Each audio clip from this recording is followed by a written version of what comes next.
아내들아, 이와 같이 자기 남편에게 순종하라. 이는 혹 말씀을 순종하지 않는 자라도 말로 말미암지 않고 그 아내의 행실로 말미암아 구원을 받게 하려 함이니, 너희의 두려워하며 정결한 행실을 보니라.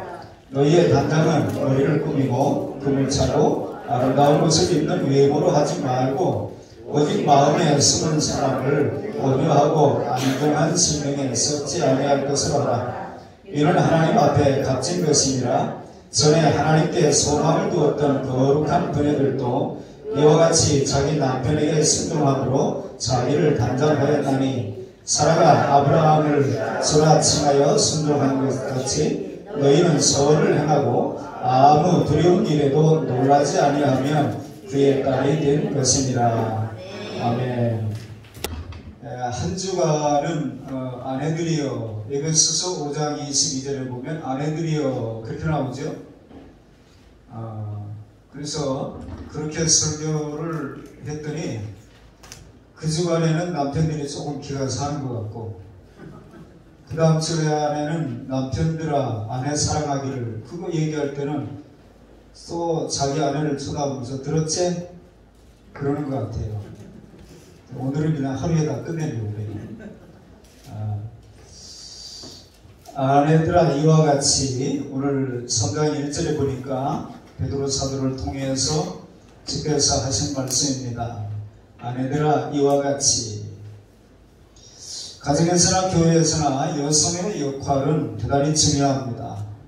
하나님은 남자를 지으시고 독처하는 것이 좋지 못하다고 하는, 하나님이 사용하신 표현 중에 부정적인 표현이 제일 먼저 나오는 것이 혼자 지내는 것이 좋지 못하다고 하는, 이 독처하는 것이 좋지 못하다고 하는 표현이었습니다.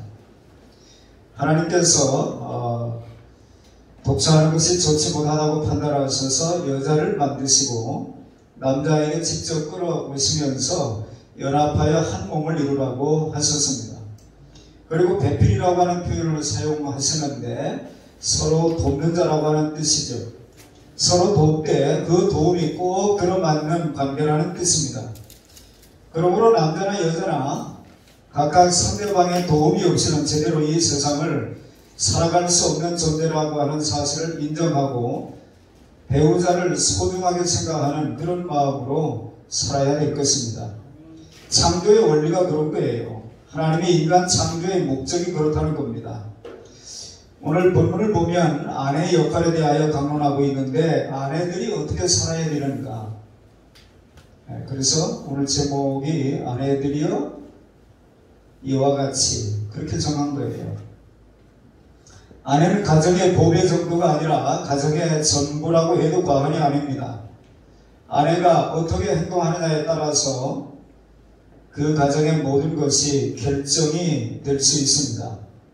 사랑이 있는 가정, 행복이 있는 가정, 소망이 있는 가정, 모두 아내 그리고 어머니의 손으로 이루어집니다. 베드로는 의도적으로 아내를 둘로 나누어서 설명을 합니다. 오늘날의 모든 아내를 신앙적인 관점에서 나눈다고 한다면 오늘 본문을 따를 수밖에 없습니다. 먼저는 1절과 2절에 보니까 아내된 자들에게 주시는 하나님의 명령이 나오는데, 1절에 나오는 아내라고 하는 말이 있고, 또 쭉 읽어가다 보면은 거룩한 부녀들이라고 하는 말씀이 나옵니다. 5절에. 그러니까 앞에 1절에 아내들이라고 하는 그 표현은 남편이 믿지 않는 부인을 얘기하는 거예요. 그리고 거룩한 부녀들이라고 하는 것은 온 가족이 예수님을 그리스도로 영접한 구원받은 가정을 얘기하는 것이고, 앞부분은 여러가지 사회적인 환경 때문에 예수를 믿으면 불이익을 당하는 그 당시의 환경, 그래서 부인이 먼저 교회를 나오는데 남편은 아직 예수를 믿지 않아요. 그럴 때에 그 부인들이 어떻게 처신해야 되는가, 이런 부분을 얘기한다고 보면 되는 겁니다.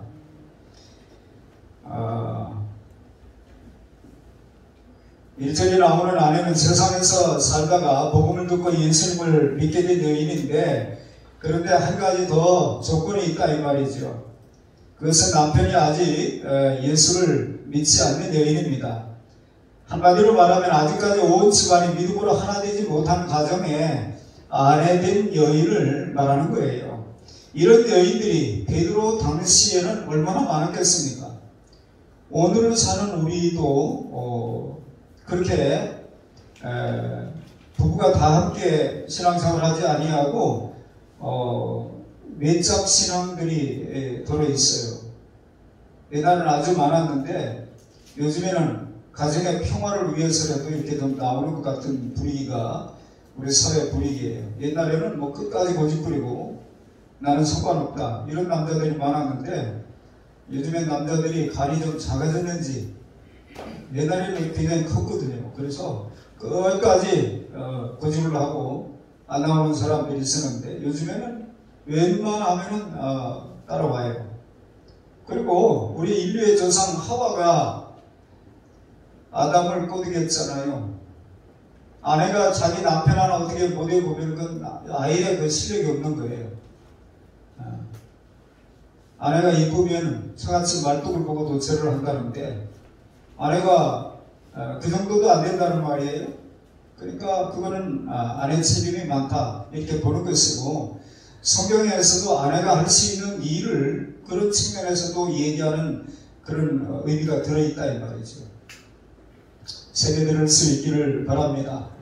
베드로 당시에 아직 복음이 널리 퍼지지 못하고 남편들의 경우는 예수님을 믿으면 사회생활하기 정말 힘든 엄청난 불이익을 당하고 심지어 직장에서 쫓겨나거나 장사를 하는 사람들은 장사를 할 수 없을 정도 이런 사회적인 환경이 있기 때문에 부인들은 신앙생활을 해도 남편들이 안 하는 가정들이 많았단 말이죠. 그럴 경우에 아내들이 어떻게 처신을 해야 남편을 구원할 수 있는가 이런 부분을 이야기하는 거예요.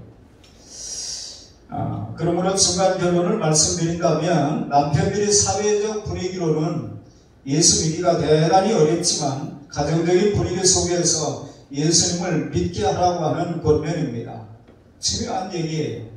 사회적인 환경은 그렇다고 할지라도 먼저 예수 믿는 아내가 어떻게 하느냐에 따라서 남편이 예수 믿을 수 있는 기회가 주어진다.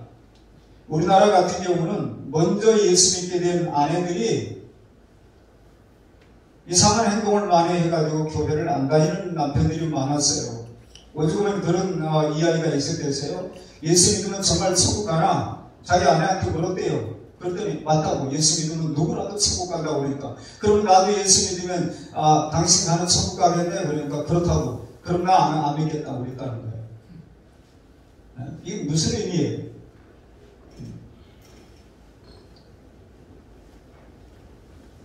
아내된 자들은 두 가지를 보여줘야 한다고 베드로는 권면합니다. 우선 아내는 남편에게 구원을 보여줘야 한다 그렇게 말해요. 아내들아 이와 같이 자기 남편에게 순종하라.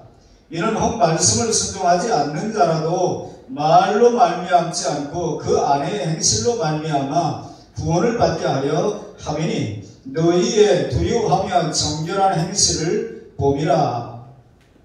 자, 믿지 않는 사람은 성경을 몰라요. 그리고 그들이 성경을 볼 이유가 없잖아요. 그럼 믿지 않는 사람은 누구를 봅니까? 먼저 예수를 믿고 있는 사람을 보는 거예요. 그가 하는 말이나 행동이나 그런 것들을 본단 말이죠. 우리가 말하는 것을 사람들이 듣나 심지어 자식도 부모가 말하는 대로 사는 게 아니고 부모의 행동을 따라간다고 그러잖아요.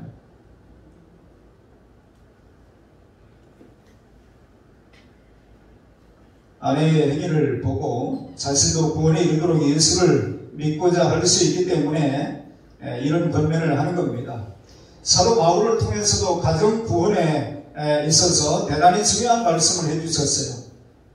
고린도전서 7장 14절에 보면 믿지 아니하는 남편이 아내로 말미암아 거룩하게 되고 믿지 아니하는 아내가 남편으로 말미암아 거룩하게 되나니 그렇지 아니하면 너희 자녀도 깨끗하지 못하니라.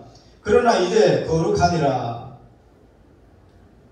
먼저 믿은 아내 때문에 남편이 예수 믿게 되어지고 먼저 믿게 된 남편 때문에 아내가 예수 믿게 되어지는 것이 그게 맞는 거예요. 근데 먼저 믿는 사람이 믿는 자의 행실을 바르게 하지 아니하면은 그것은 불가능하단 말이죠. 옛날에는 남편이 예수를 믿지 아니하면 아내에게 직분을 안 줬어요. 가정 구원을 못 시켰다고. 더 심한 경우도 있지. 우리가 3년 됐을 때 사경회를 할 때에 그 한옥 목사님은 자기 교회에 서리 집사를 세우는데도 온 교인들이 눈을 다 감고 이분이 집사 직분을 받는데 반대하는 사람이 있으면 손들으라고 해가지고 꼬마가 손들어도 집사 직분을 안 주는 교회. 그리고 시어머니한테 반드시 집사 직분을 받아도 가능하냐 괜찮으냐고 하는 동의서를 받아와야만 집사를 주는 그런 교회도 있다 이 말이에요. 그러니까 먼저 믿는 사람의 역할이 얼마나 중요하냔 말이에요.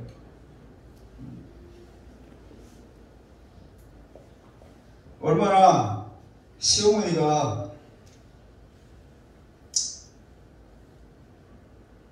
며느리에 대한 불편한 생각을 가졌으면 모든 게 이렇게 꼬부라진 생각으로 듣는 거예요. 집에 와가지고 구역예배를 드리는데 예수가 함께 계시니 시험이 오나 겁없네. 그거를 시험이 오나를 들은 거예요. 이것들이 이제는 대놓고 노래를 부르네. 시험이 와도 겁없다고. 예수가 있다고. 그런 말이 아닌데 오해보다는 이해가 빠른데 오해를 하기 시작하면 한이 없어요. 그러니까 내가 먼저 우리 집안에서 예수를 제일 먼저 믿었다. 그러면 말이에요. 상당부분 양보해야 되고 생긴 대로 놀아야지. 그게 아니에요. 생긴 대로 놀면 안 돼요. 우리의 신분에 맞게 직분에 맞게 살려고 자꾸 노력을 해가지고 자꾸 그렇게 되어져야 되는 거지. 원래 생겨먹은 게 이렇다고 해가지고 그렇게 살면 안 된단 말이죠. 고린도전서 7장 16절에도 아내된 자여 내가 남편을 구원하는지 어찌 알 수 있으며 남편된 자여 내가 내 아내를 구원하는지 어찌 알 수 있으리요. 아내가 어떻게 남편에게 구원을 보여줄 수 있는가. 또 바꿔 말하면 먼저 믿은 남편이 어떻게 아내에게 구원을 보여줄 수 있는가. 이런 부분을 우리가 신중하게 들여다봐야 된단 말이에요. 남편에게 순종하되 두려워하는 모습으로서 구원받은 아내의 모습을 보여줘야 한다고 성경은 말합니다. 베드로 사도가 주장하는 두려움이라고 하는 것은 무서워서 두려워하는 것이 아니에요.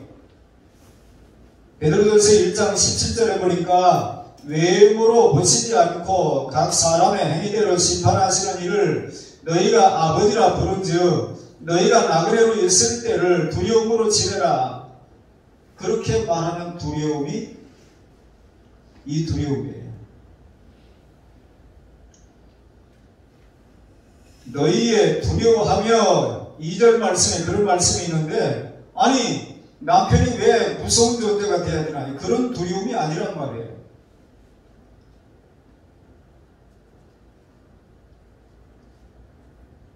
그리고 베드로전서 2장 18절에 의하면 사환들아 범사에 두려워함으로 주인들에게 순종하되 선하고 관용하는 자들에게만 아니라 또한 까다로운 자들에게도 그리하라. 그렇게 말할 때에 종이 주인이 다 카운트하잖아요. 계산하잖아요. 다 종을 살펴보잖아요. 그래서 주인에게 어떤 판단을 받을 것인가를 염두에 두는 그런 두려움으로 일을 하는 자세. 이게 오늘 아내들에게 먼저 믿은 사람들에게 요청하는 두려움을 말하는 거예요. 분명하게 우리의 행위를 보시면서 심판하시는 아버지 앞에 자녀가 갖는 두려움, 분명하게 맡은 일에 대하여 어떻게 일했는가를 계산하는 주인 앞에 사환이 갖는 그런 두려움과 같은 두려움입니다. 남편을 통해서 하나님이 이루어 갔어야 할 일을 이루지 못할 때에 나타나시는 현상에 대한 두려움이다.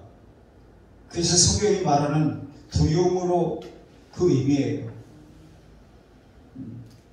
하나님은 질서의 하나님이라고 그랬죠. 네 남편은 내가 안 쓸 거야. 너를 통해서, 아내를 통해서 그렇게 하시는 것이 일반적이지 않아요. 그러니까 가장이 먼저 세워지는 것이 중요해요. 그냥 예를 들어서 우리 장로님 처음에 직분을 받을 때에 제가 먼저 집사 직분을 주고 정권사님은 안 줬어요. 그러면서 제가 한 얘기가 뭐냐면 가장이 먼저 세워지는 게 중요하다. 가장. 신앙의 차이가 뭐 이렇게 난다고 그러면 어쩔 수 없지만 그렇지 않은 경우에는 가장이 먼저 세워지는 게 중요하다. 그런 얘기를 했어요. 그리고 그 다음에도 또 안 준 것 같아요, 제가. 그래서 나중에 직분을 받았죠. 물론 정권사님 먼저 신앙생활을 했죠. 결혼하고 뭐 보니까 어떻게 생각했는지 모르겠어요. 제가 생각하는 부분들은 성경의 원리에 가능하면 맞춰서 생각하고 말하고 행동하는 것이 중요하기 때문에 제가 가끔 얘기하지 않습니까? 여전히 하나님의 방법이 최선의 방법이다. 여전히.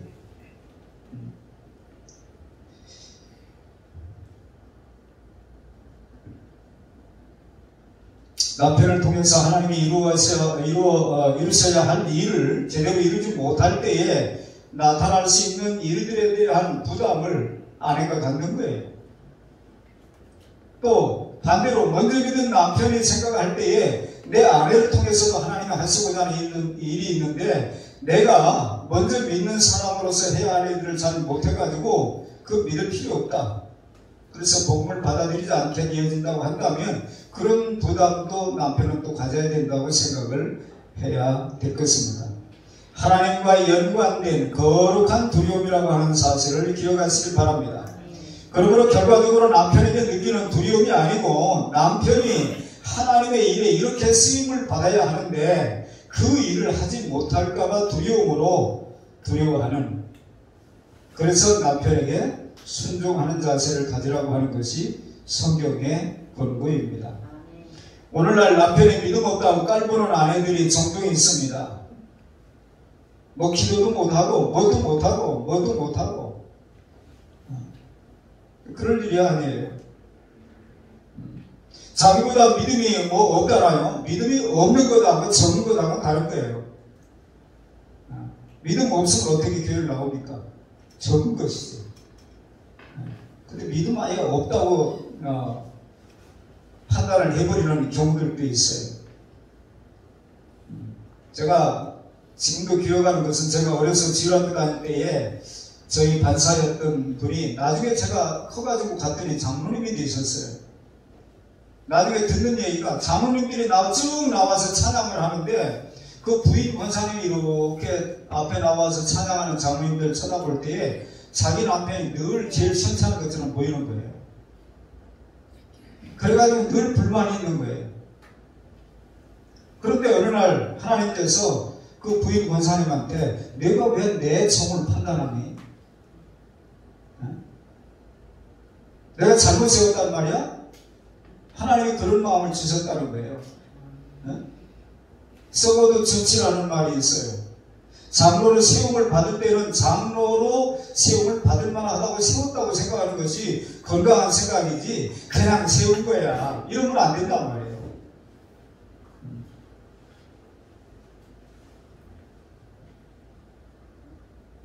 성경도 안 보고 성경도 모르고 믿음도 없고 기도도 안 하고 뭣도 안 하고 그래가지고 나만 못하다 이런 생각은 아예 버리시길 바랍니다. 버리시길 바래요. 말처에 없어요 그런 생각.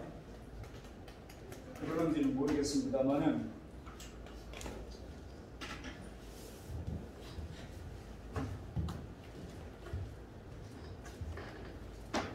그래도 하나님이 내 남편을 통해서 하실 일들에 대하여 기대하고 사모하고 그런 마음을 갖는 거예요.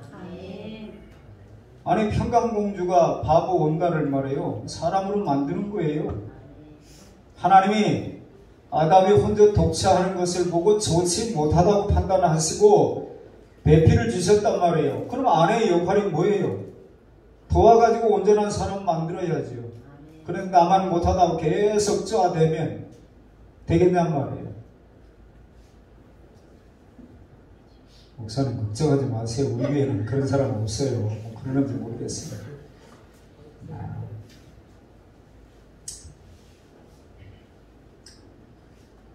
남편을 통해서 일하셔야 할 하나님 때문에 남편을 두려워해야 합니다. 그리고 남편에게 순종함을 보여주어야 하는 거예요. 이런 자세를 가지고 남편에게 순종할 때에 남편이 아내에게서 하나님의 구원을 본다는 겁니다. 믿기를 축원합니다. 또한 아내가 어떻게 남편에게 정결한 행위로서 구원받은 아내의 모습을 보여줘야 한다고 말합니다. 정결하다고 하는 것이 무엇일까요? 디모데전서 2장 9절에 보면 또 이와 같이 여자들도 단정하게 옷을 입으며 소박함과 정절로서 자기를 단장하고 했어요. 15절에는 여자들이 만일 정숙함으로써 믿음과 사랑과 거룩함에 거하면 그의 해산함으로 구원을 얻으리라. 해산함으로 구원을 얻으리라. 옛날에는 말이에요, 부인의 일평생 소원이 자기 남편 예수 믿는 거였어요. 그런데 그런 고민 안 하고 예수 믿게 된 남편을 믿음 없다고 뭐 어쩌다고 자꾸 그러면은 평생에 그 기도 제목 하나 안고 살던 여인들이 그렇게 많았었는데 자기 남편이 예수를 그리스도로 믿고 얼마나 귀해요. 김일수 권사님 귀합니까? 모내게 하고 오셔가지고 얼굴이 새까맣게 귀하게 봐야 돼요.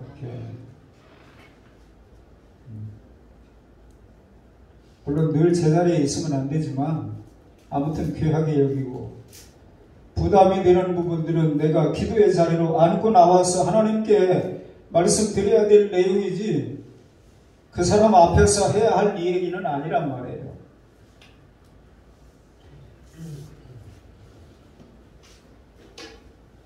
염치는 가릴 것을 가릴 줄 아는 마음입니다. 정절이라고 하는 것은 지킬 것을 지킬 수 있는 능력을 말해요. 그러니까 무엇을 해야 하고 무엇을 하지 않아야 되는지를 분명하게 판단하고 어떻게 처신해야 될지를 분명하게 아는 것을 염치와 정절이라고 부르는 거예요. 그런 여인이 아름다운 여인인 줄로 믿습니다. 이런 정결한 행위가 나타날 때마다 구원이 무엇인지를 남편에게 보여주는 것이 된다는 거예요. 아내의 모습 속에서 아내의 모습 속에서 하나님을 보아야 하고 아내의 행동 속에서 하나님의 하시는 일을 보아야 진정 겸손하고 훌륭한 남편이고 구원의 자리에 나올 수 있게 되는 것입니다. 이런 아내와 남편들이 될 수 있기를 바랍니다. 그리고 아내는 남편에게 하나님 앞에 값진 것을 보여줘야 된다. 3절과 4절은 그렇게 말해요. 너희의 단장은 머리를 꾸미고 금을 차고 아름다운 옷을 입는 외모로 하지 말고 오직 마음에 숨은 사람을 온유하고 안정한 심령에 썩지 아니할 것으로 하라. 이는 하나님 앞에 값진 것이니라. 하나님 앞에 값진 것을 보여줘야 된다. 여러분, 저는 그런 생각을 해요. 혼자 먼저 예수 믿는 사람이 주일날 하나님 앞에 나가려고 하는 자세를 이렇게 보고 믿지 않는 남편이 볼 때에 왜 이렇게 저렇게 단장을 하고 거울 앞에 있는 시간이 저렇게 많은가?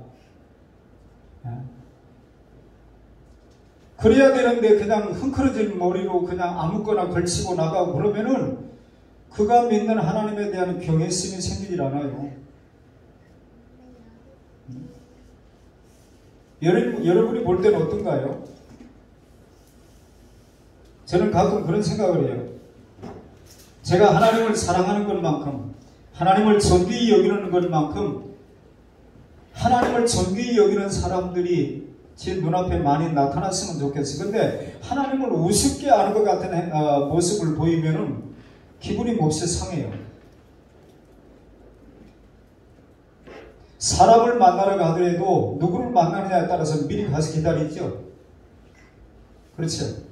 누구를 만나느냐에 따라서 복장도 달라지죠. 누구를 만나느냐에 따라서 하는 것이 달라요. 하는 것이. 그런데 이건 뭐 하나님을 만나러 가는 건지 친구를 만나러 가는 건지, 예식장에 갈 때는 미장원에 가서 드라이브도 하고 가나요? 예배당 올 때는요, 그냥 와도 되고요.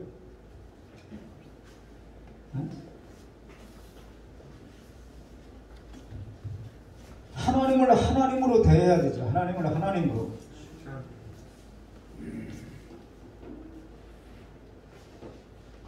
여인의 단장은 어찌 보면 생명과도 같습니다. 여러분, 미인불패라는 말을 들어보셨죠? 우리 한국에는 성형수술이라고 하는 것이 하나님께서 주신 얼굴과 몸을 잘 관리할 뿐이지 고치는 것은 별로 잘하는 거 아니에요.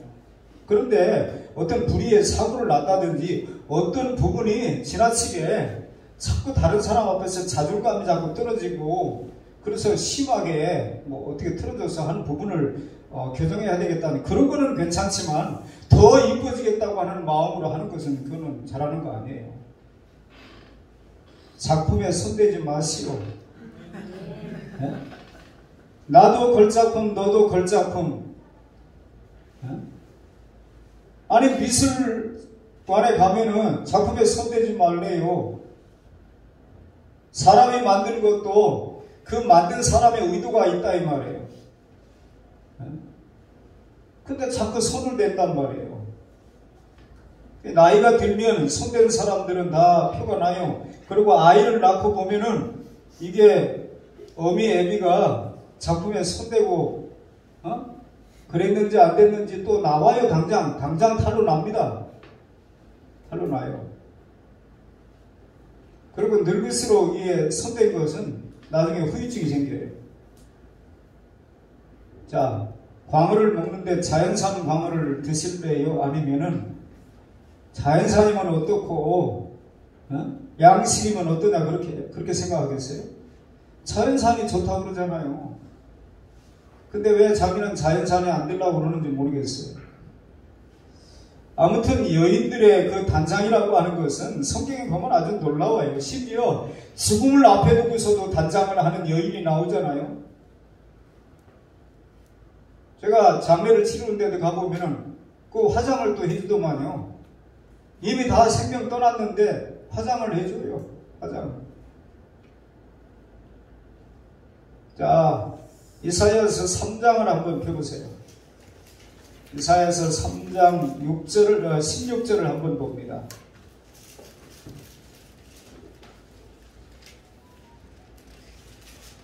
이스라엘 여인들의 장식구가 잘 표현되는 것인데 3장 16절에 보니까 여호와께서 또 말씀하시되 시온의 딸들이 교만하여 느린 목, 정을 통하는 눈으로 다니며 아기작거려 걸으며 발로는 쟁쟁한 소리를 낸다 하시도다. 그러므로 주께서 시온의 딸들의 정수리에 딱지가 생기게 하시며 여호와께서 그들의 하체가 드러나게 하시리라.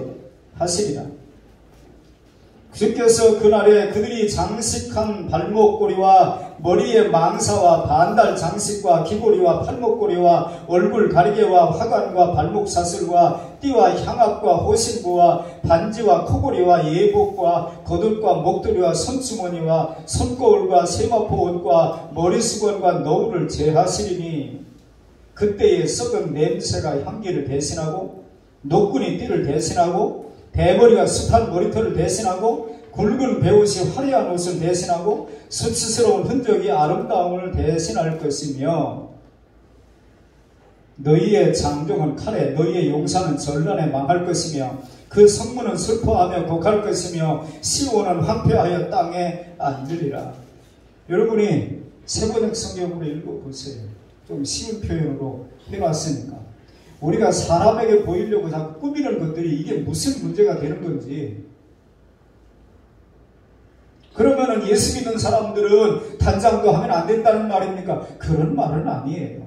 그런데 거의 이방인 수준으로, 창기들 수준으로 자꾸 달라지려고 하는 그런 꿈들을 사람들이 꾸는 거예요.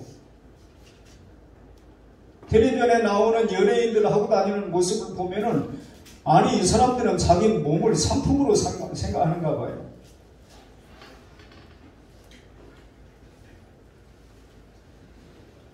얼마나 복잡하고 화려한지 모릅니다. 이처럼 여인의 단장은 생명과 같이 세상 사람들은 여겨요. 그런데 본문의 베드로나 바울도 여인의 단장 재료를 부인하지는 않습니다만은 단정하게 입어라. 단정하게.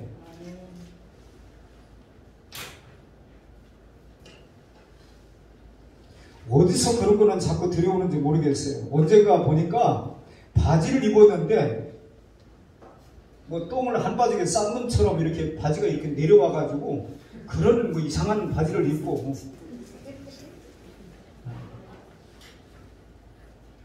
제가 예전에 사청에 갔더니 노우 목사님이 그러더만요. 바지 이렇게 찢어진 거 입는 것들은 자기 인격이 그렇게 찢어졌다고 광고하고 다니는 거라고. 그게 뭐 괜찮아 보이냐는 거예요. 근데 일부러 멀쩡한 옷을 찢어가지고 입고 다니니까 이게 도대체 이게 무슨 놈의 세상인지. 옛날엔 떨어진 옷을 입으면 부끄러워했거든요. 아, 능력이 없어서 헤어진 옷을 입고 다니는구나. 부모가 없나? 이런 생각을 했거든요. 근데 지금은 아니에요. 돈이 있는 사람이 별짓을 다 하다가 그냥 그런 짓까지 하는 거예요. 베드로는 한마디로 외모는 필요 없다고 말합니다. 하나님은 외모를 보시지 않는다고 그러잖아요. 중심을 본다고 그러잖아요. 그러니까 젊은 애들이 배꼽티를 입고 나와가지고 하나님의 중심 보신다는데 배꼽이 중심 아닌가요? 뭐 누가 그랬다고 그러는데. 단정하게 옷을 입어야 단정하게. 정중하게. 아무렇게나 그냥 하지 말고.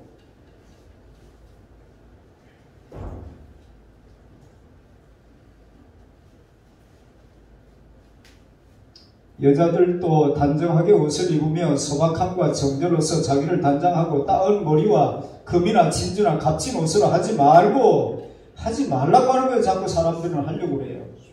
선행으로 단장하라. 선행으로.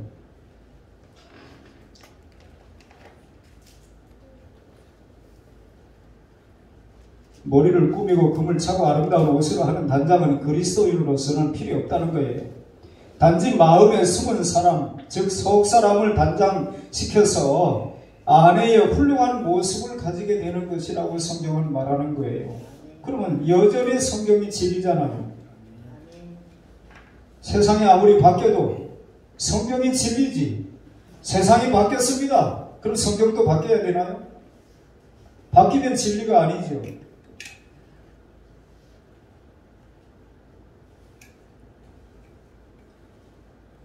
온유와 안정으로 단장하라고 했는데 온유는 하나님의 영광 중심으로 움직이는 마음을 온유라고 해요.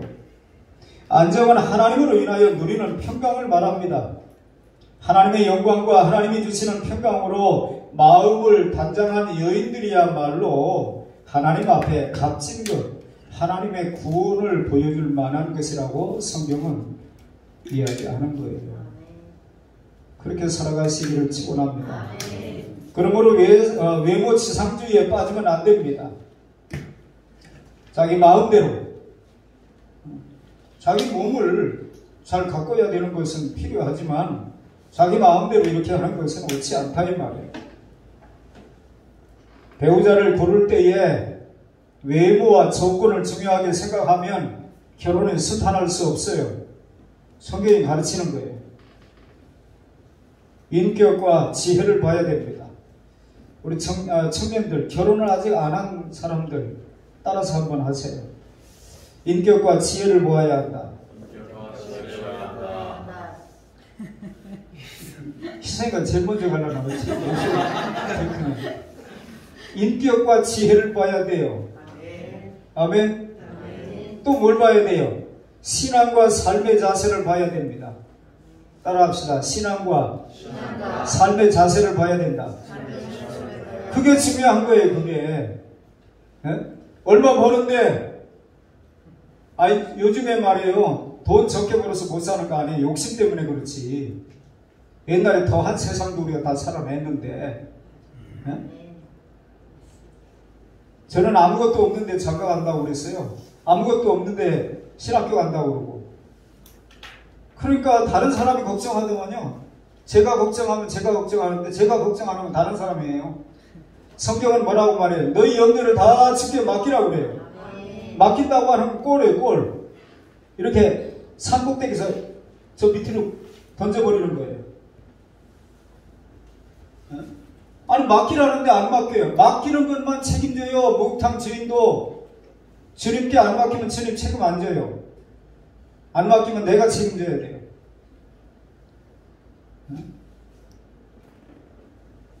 아니 신학교는 어떻게 공부하려고 신학교를 간다고 그러냐고. 아무 일도 안 하고 교회 일만 제가 3년인가 했어요.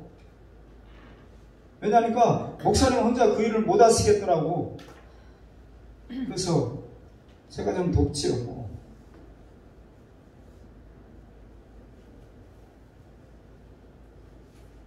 그런데 자꾸 저보고 이상한 소리를 해서 아이 좀 일 좀 하면은 꼭 그렇게 월급 내려고 그런다고. 나는 그냥 도울 뿐이지 내가 뭐 그 일을 하겠다는 것도 아닌데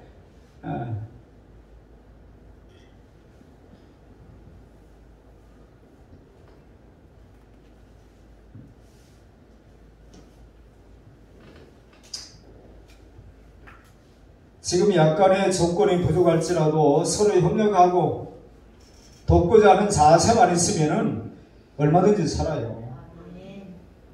오히려 내가 생각하는 그 어떤 조건 때문에 내가 하나님의 사람답게 못 사는 경우가 더 많아요. 그것이 우선 조건으로 생각이 되어졌기 때문에 하나님과의 관계, 하나님이 만물의 주인이라는 사실을 믿으시나요? 그분이 내 인간의 생사화복을 주관하시고 그분이 역사의 주관자가 되시고 민족의 흥망성쇠도 모든 것이 그분의 손안에 있다고 하는 사실을 정말로 믿는다고 한다면 우리가 생각하는 그 조건이 신앙적인 조건이 아니라고 그러면은 별로 중요한 것이 아니라 이 말이에요. 하나님 없이 사는 사람들이 시편 1편에서 말하는 대로 복 있는 사람은 악인의 길을 따르지 않는다고 그랬어요. 그 악인이 누구라고요? 하나님 없이 사는 사람을 악인이라고 그래요. 내일이 없는 사람을 하나님이라고 그래요. 악이라고 그래요.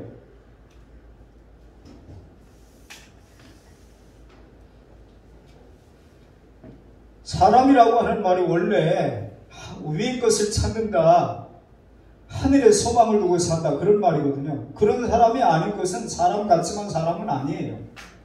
골로새서 3장 1절에 그리스도와 다시 살려있음을 받았거든 위의 것을 찾으라. 안드로포스라고 하는 말이 위의 것을 찾는 자라는 뜻이에요. 인간이라고 하는 말이 원래 위의 것을 찾는 자, 하늘에 소망을 두는 자, 내일을 바라보고 사는 자라는 뜻이에요. 그러면 그 하나님을 믿고 의지하고 바라보고 나아가는 사람은 내일이 있는 거예요. 당당하게 나 예수 믿는다 말이에요. 나 예수 믿는다. 당신도 예수 믿느냐? 그럼 됐다 말이에요. 우리 가장 중요한 거 해결됐다. 그럼 가는 거지. 얼마 받느냐고, 연봉이 얼마냐고. 예수 믿는 사람은 그게 연봉이 필요 없다는 얘기는 아니에요. 그게 그렇게 중요한 조건은 아니라는 거예요. 순위로 따지면 저 밑에 돈도 많이 받는다네. 이러고 끝나야지. 돈을 많이 받는데, 월급을 많이 받는데 이게 먼저 막 눈이 크게 떠지면은 그거 아니라고. 순서가 바뀌었다고요.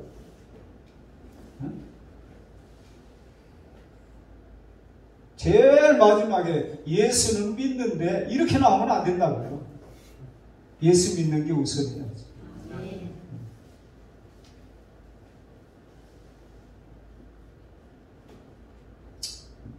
상대방을 보는 눈이 새롭게 열려야 합니다. 결혼하기 전부터 외모만 보면 가정생활에서 구원을 어떻게 보여줄 수 있느냐 이 말이에요. 그러면 아내가 남편에게, 또 우리 청년들은 이따 없으니까 또 남편이 아내에게 먼저 믿은 사람이 보여줘야 할 것이 분명히 있다 이 말이에요. 마지막으로 거룩한 분야에 주시는 하나님의 명령이 5절과 6절에 기록되어 있습니다. 거룩한 부녀는 자신은 물론 하나님을 잘 섬기고 남편도, 그러니까 배우자 쌍방이 다 예수를 믿는 경우를 얘기하는 거예요. 본문에는 사라가 아브라함을 주라 칭하여 순종했다고 기록하고 있습니다. 왜 사라가 아브라함을 주라 칭했을까요? 아브라함을 통해서 하나님을 보았기 때문에 그래요. 자, 아브라함이 분명히 잘못했죠. 이 남자가 말해 정신이 있나 없나, 자기 아내를 누이라고 속여가지고 남의 남자에게 가라고 보내는 거예요. 아무리 못나도 우리가 그 정도는 아니잖아요. 그러므로 여러분 용기를 가지십시오. 아브라함 같은 사람도 하나님이 쓰셨어요. 그렇다고 한다면 하나님의 손에 붙들리면 누구라도 된다 이 말이에요. 누구라도. 그분이 쓰시고자 하는데 이거 아무개는 안 돼요. 안 돼요. 그건 없어요. 능력의 힘이 큼이 우리에게 있지 아니하고 하나님께 있다고 하는 사실을 믿으시길 바랍니다. 그러므로 베드로가 아내들에게 권면하는 가장 중요한 내용이 뭐예요? 남편은 아내에게서, 그리고 아내는 남편에게서 하나님의 하시는 일을 보면서 피차에 두려워하며 서로를 섬기는 거예요. 순종하고 사랑하고 그렇게 사는 거예요. 그 은혜가 있기를 축원합니다. 신자가 된 부부들은 어떻게 살아야 합니까? 하나님께 소망을 두고 살아야 합니다. 선을 행하고 두려운 일에도 놀라지 않는 모습을 보여주어야 합니다. 하나님께 소망을 두고 살기 때문에 가정적으로 좀 힘들고 어려운 일이 있다고 할지라도 결코 낙심하거나 실망하는 모습이 이들에게는 없습니다. 힘들 뿐이에요. 힘들다고 하는 것 정도까지도 안 된다? 그거는 아니에요. 힘들면 힘들다고 하는 거예요. 하나님 힘들어요, 저. 어떻게 좀 도와주세요. 남편에게도 요거 힘들어요. 아내에게도 나도 힘들어. 얘기할 수는 있습니다. 그러나 그것 때문에 낙심하지는 않아요. 선을 행하면서 살기 때문에, 즉 하나님 중심으로 살기 때문에 종종 용서도 하고 베풀기도 하는 거예요. 우리는 자칫하면 사라가 애굽 왕의 첩이 될 뻔한 일이 있었음을 알고 있습니다. 그런데 성경에 보니까 그것 때문에 사라가 일생 당신 늙으면 두고 보자 이런 마음을 가지고, 꼬부러진 마음을 가지고 살지 않았어요. 아브라함을 용서했어요. 하나님이 그 아브라함을 통해서 계속 일하시잖아요. 우리에게도 그런 은혜를 사모하고 그것을 볼 수 있기를 축원합니다. 하나님 중심으로 살기 때문에, 아직까지 남편을 통해서 하나님이 하신 일이 있었기 때문에 용서했다고 보는 거예요. 거룩한 부녀, 즉 믿는 아내가 보여주어야 할 일이 너무 귀중하다고 보는 겁니다. 하나님에게 소망을 두고 살고 하나님 중심으로 살아가는 것이 얼마나 아름답습니까? 이렇게 되면 어떤 두렵고 떨리는 일이 찾아올지라도 충분히 대처하고 감당할 수 있는 능력을 주께서 주실 줄로 믿습니다. 에베소서, 우리가 보통 결혼식을 할 때에도 부부에 대한 이야기를 할 때에 에베소서의 말씀을 주로 많이 나눕니다. 에베소서 5장 22절에 아내들아 자기 남편에게 복종하기를, 현대인들이 들을 때에 그 어감이 어떻게 들려 다가오는지 모르겠어요. 복종하라고 남편에게? 우리가 뭐 주종관계인가? 근데 성경은 아내들아 자기 남편에게 복종하기를 주께 하다라는 거예요. 주님께 우리가 골라서 하겠습니까? 그리고 남편들에게는 남편들아 아내 사랑하기를 그리스도께서 교회를 위하여 자신을 내어 주심같이 사랑하라는 거예요. 자신을 내어주는 사랑을 하라는 거예요. 아니, 아내들에게는 6절이나 말씀하시더니 남편 된 사람들에게는 한 절만 얘기했어요. 오늘 베드로 사도도 보니까 자기가 남자니까 또 이렇게 속 좁은 생각하는 사람들이죠. 3장 7절에 보니까 남편들아 이와 같이 지식을 따라 너희 아내와 동거하고 그를 더 연약한 그릇이요 또 생명의 은혜를 함께 이어받을 자로 하라. 귀히 여기라. 이는 너희 기도가 막히지 아니하게 하려 함이라. 근데 에베소서의 말씀은 자신을 내어주는 사랑을 하라고 그러니까 훨씬 더 무겁죠. 오후 시간에는 남편들아 이와 같이 그런 말씀을 나눈 것입니다. 여러분 각자가 상대방이 내게 해야 할 일들을 생각하는 것이 앞서면 불편해져요. 그때 내가 할 일만 생각하면 덜 불편해요. 그리고 내가 할 일을 하면 상대방도 자기 할 일을 합니다. 근데 상대방에게 먼저 요구하면 일이 안 돼요. 원리가 그렇더만요. 원리가. 네? 상대방이 나한테 잘해주면 나도 잘해주겠다고 하는 마음을 가지면 그대로 살다 끝납니다. 근데 내가 먼저 할 일을 하면 상대방이 할 일 해요. 5월 21일을 누가 부부주일로 그렇게 정해놨는데 우리 신자들에게 하나님은 정말 중요한 게 가정이잖아요. 가정이 건실하게 세워지기 위해서 하나님은 아내들은 이렇게 하시오, 이렇게 해라. 남편들은 이렇게 하시오. 그렇게 당신의 정도를 통해서 친절하게 일깨워 주신 거예요. 그러면 아내들이 남편에게 순종하기를 복종하기를 집계하듯 하라. 예수님 우리 신랑 만나요? 목사님 잘 나가다가 꼭 계속 그런 식으로 얘기하니까 의미가 좀 퇴색해요. 어린이주일 날에는 어린이들하고 놀아주세요. 선물도 사주세요. 어린이를 사랑해주세요. 그러면 편하고 할 일이 있는데 우리가 주님 앞에 어린이입니다. 우리를 자녀 삼아주신 아버지 하나님께 감사합시다. 어버이주일에는 또 우리의 어버이 되신 하나님 자꾸 그런 식으로 연결하면 복잡합니다. 우리의 신랑 되신 예수님에게 우리는 절대 순종 복종인데 어느 순간에 그것도 안 되는데 남편에게 되겠냐고요. 하나님의 말씀 앞에는 우리의 이성적인 판단을 내려놓고 예로 아멘 알겠습니다. 그렇게 해야 될 줄로 믿습니다. 아멘. 오늘 아내들에게 권면하시는 말씀을 아내들이여 잘 들으시고 또 남편에게 권고하시는 말씀을 들으시고 남편들이 해야 할 일은 무엇인가를 잘 실천할 때에 예수 믿지 않는 사람들이 예수 믿는 가정들을 바라보면서 예수 믿으면 저렇게 되나? 이런 마음들이 좀 생기게 하면 좋지 않겠어요? 우리의 모든 가정들이 그와 같기를 주님의 이름으로 축원합니다. 기도합니다. 하나님 아버지, 가정은 정령 귀중한 것인데 가정의 구성원들이 각자의 역할을 잘 알지 못해서 가정을 가정답지 못하게 하는 여러 가지 문제가 우리의 삶 가운데 얼마나 많이 드러나고 있는지 모릅니다. 가족 구성원들이 조화롭게 살고 화평하게 살 때에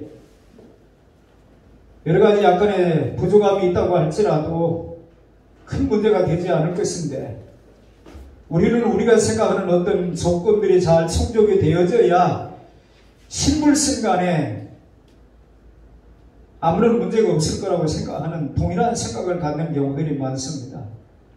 하나님 아버지, 아내들이여 이렇게 하라고 당부하신 말씀을 마음에 깊이 새기게 하셔서 보여줄 것을 보여주고 행할 것을 행해서 우리의 부부 생활이 온전해지게 도와주시고 우리의 가정이 온전한 가정이 될 수 있도록 주께서 은혜 위에 은혜를 더하여 주시옵소서. 사랑하는 이름의 가족들 모두를 일일이 기억해 주시고 가정마다 인과기도 되어지게 하여 주시고 아직도 예수님을 그리스도로 믿지 못하고 있는 그런 이들에게 혹시라도 내가 걸림돌로 되고 있지 않는지 내가 보여줄 것, 내가 행해야 할 것을 행하지 아니해서 그들의 구원이 늦어지고 있는 것이 아닌지 돌아보게 하시고 저희들이 해야 할 일들을 일깨워 주시고 깨달은 대로 실천하는 저희들의 삶이 되게 하여 주셔서 우리의 온 가족이 예수만 섬기는 가정이 되어줄 수 있기를 여전히 소원하고 그 아름다운 소원을 이루어가는 복된 가정들이 다 되게 하여 주시옵소서. 예수님의 이름으로 기도하옵나이다. 아멘.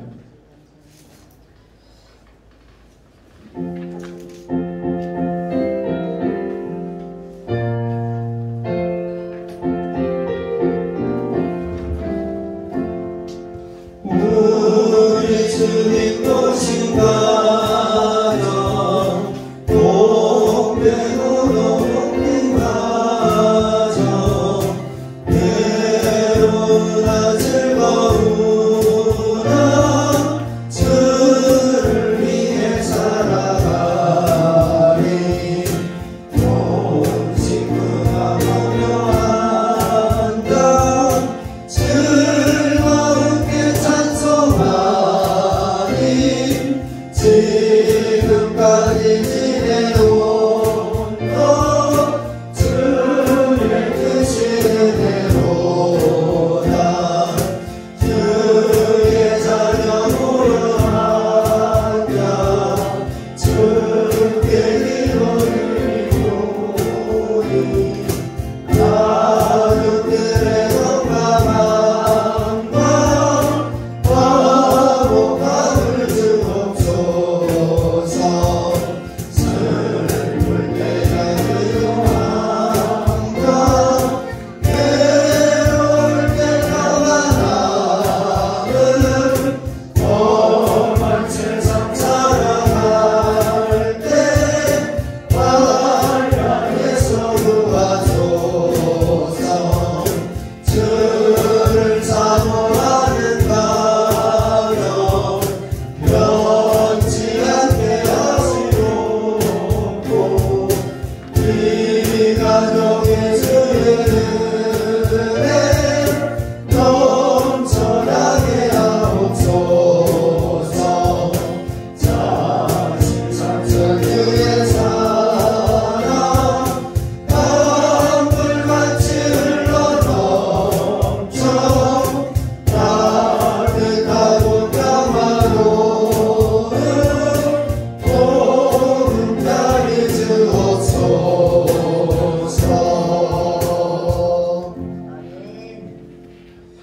예수 그리스도의 은혜와 하나님 아버지의 극진하신 사랑하심과 보혜사 성령님의 교통케 하시는 놀라우신 은총, 부부의 윤리 중에 의무 중에 먼저 믿는 아내가 해야 할 일들에 대하여 주신 말씀을 마음에 새기고 그 말씀대로 순종할 때에 믿지 아니하는 남편의 구원도 가능하게 된다고 하는 이 사실을 복음으로 받아들이고 주여 하나님의 구원을 보여줄 수 있는 제가 되게 해주십시오. 해야 할 일을 하는 제가 되게 해주십시오. 그렇게 또다시 소원하고 간구하고 돌아가는 사랑하는 모든 믿음의 식구들 머리 위에 이제로부터 영원까지 함께 있을지어다. 아멘.